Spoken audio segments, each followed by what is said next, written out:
So you're tired of living in a hurricane area wherever you're from, probably in Florida. We know it affects some other states in the South as well, Louisiana, North Carolina, whatever that looks like.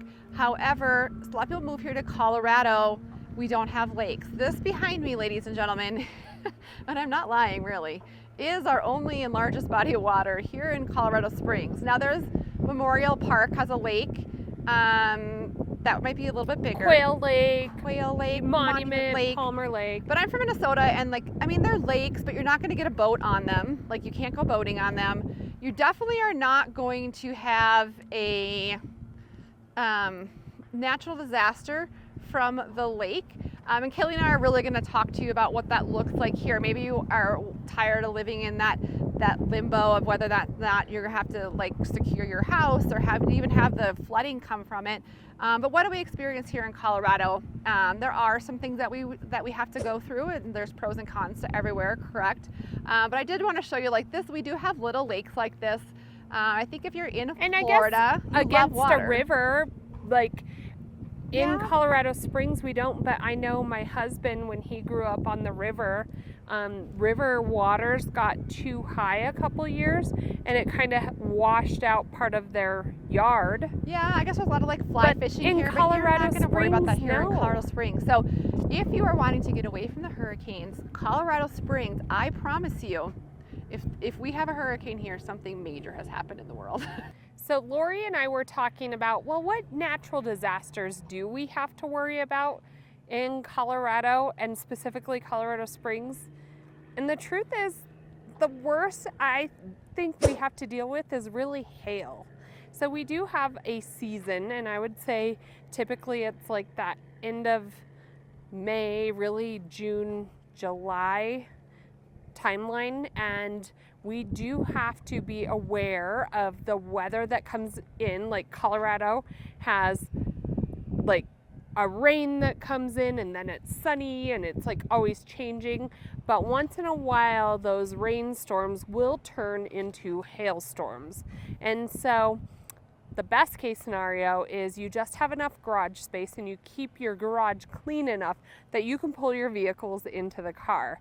You don't want, obviously, kids playing outside or to be walking the dogs during one of those storms. But other than really a vehicle being, totaled because of hail damage, or maybe a roof and paint needing replaced, that's really the worst of what we have to deal with. So I would say we're pretty, I almost think we should have our lucky hats on. Oh yeah, we should have our lucky hats on. I hear tornadoes, but they're really out east. Tornadoes, though, you're right. Before they develop.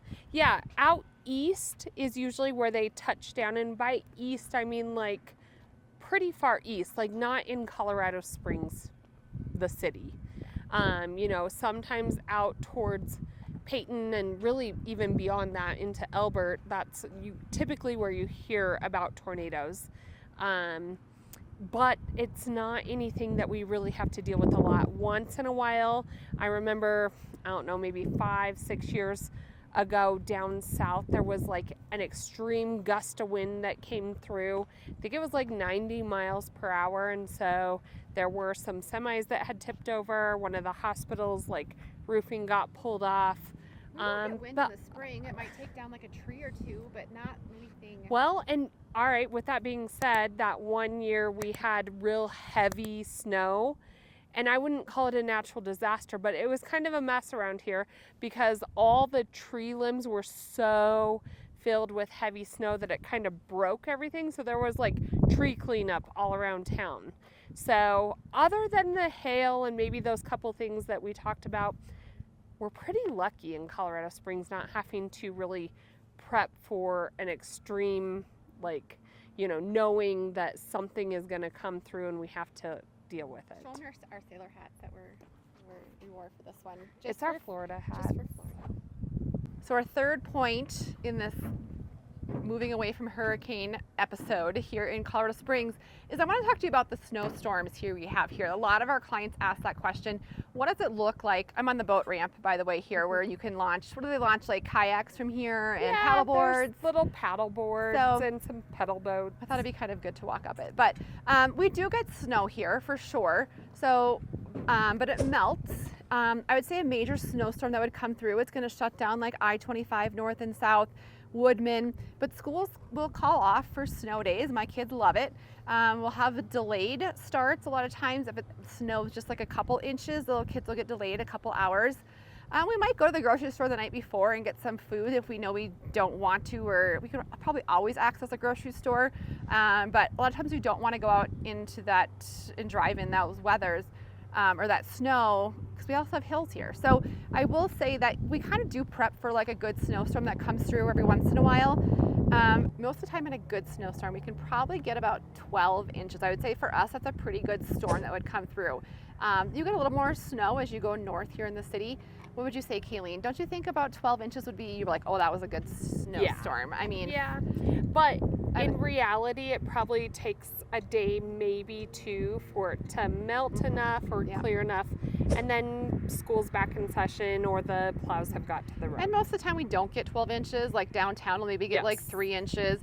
Briargate will get about 6 inches. Well, how many snow days do they build into our school years? Like 6 or 7? 6 or 7 snow days and built in. And we usually use them all, and that's about it. And that's about it. We don't ever go over usually, so, but it does melt, which is a nice thing. So we do have snowstorms, but it's kind of a part of our culture here, I guess. My kids look forward to them. We go sledding. We actually, as a family, go and play like snow kickball.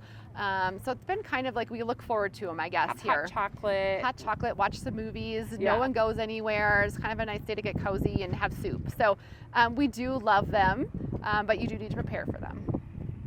So I did think of maybe one more, I'll say weather-related thing that you would have to prep for, and that could be fires.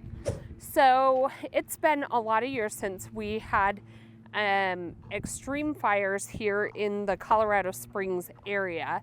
But I would say in the city of Colorado Springs, we're in a city, so there's a lot of resources and mitigation that naturally is within the city. Now, if you're in Black Forest, that tree line right there, or deeper into the forest in maybe Fluorescent, Divide, Woodland Park, a lot of times insurance will even require that you mitigate so far out from your home, because you need to make sure and keep trees far enough away that they can realistically try to protect the home if a fire were to come through. We do have extremely dry weather, and I would say you as a resident in Colorado Springs, and I had to learn this because I came from the western slope of Colorado, where you can, have open bonfires, and, that it was very different. When you're in a city and you have people that are closer by, you really do have to be cognizant of that. So with that being said, we don't do huge bonfires. You can have like a gas fire pit out on your patio. You don't burn your trash here. You don't burn your grass here. You just are very aware of that. But in the forest, you may have to prep if there were a fire that started. Typically, the fires that you hear about are more deep into the forest, and I would say once in a while though, Lori, one thing we do have to deal with is if there's a fire maybe in the mountains, the smoke that comes through, and like your allergies will act up, or the road will be, it'll be kind of fogged or whatnot, and the breathing quality may be a little less. But other than that, that's the only other thing I could think about. You're chirping. I know. I have like spots in my glasses. So that is a recap. I thought I had to add in some like visual effects of what you it did. must feel like. That was fun. Kaylee's like, I'll get as much water as I want. So I did volunteer myself for that, by the way. But no, we do that because we have had clients reach out from Florida or some of those other states that have been affected by the recent natural disasters. We've And had clients it's a even lot. from other areas. Like I'm thinking of one client in particular. They were sick of tornadoes. They were living in an area of Tennessee that was, they had gone through prepping for a couple tornadoes that were coming through, and they were over it. They, didn't want to worry about that anymore. Along with the, they wanted to be in Colorado and, all the other things, but that was a determining factor. We have also had people that are near water that, they were sick of prepping for like floods. Yeah. And so I do think it's just part of the conversation and part of why some people are looking at moving. And we are very lucky. I feel like we should have our lucky hats on because we don't have to worry a whole lot. No. Not perfect, but. And when you guys reach out, I get like the angst and the emotional stuff that goes along with we don't mean to light heart any of that. It's a lot. But, if you are considering Colorado Springs, a lot of our clients do come here because I think that they know or they quickly find out that we are pretty good as far as weather. I mean, we have the 4 seasons. It's very different from Florida. Don't get me wrong. We're not going to have the alligators. Ocean views and the flowers year round. So I think sometimes people are like, oh, it actually yellows. Yeah. Or they expect like a very green, lush climate, and it's not that. No, it's different for sure. But if you are thinking of, you want to talk more about what that looks like, you are tired of some of those natural disasters, I will call them, we'll have a very honest conversation about it with you. We just had a client event last Sunday with 170 of our clients at Garden of the Gods, and a lot of them are from, online, social media, YouTube, moving here from out of state, and it's always fun to talk with them after they've been here a while, get their perspective. Yeah. They still sometimes watch our YouTube videos, which is amazing. But we'd love to help talk you through that, answer your questions. We get it all. I think we've heard a lot of questions. So, anything else you want to add on our natural disaster hurricane? No, I still like our hats though. Like our sailor hats? Yeah. I need to go home and change because my clothes are all wet. So if you're thinking of making that move, reach out to us. Put those numbers in your phone. It's Lori and I who answer the phone, and we'd love to talk to you.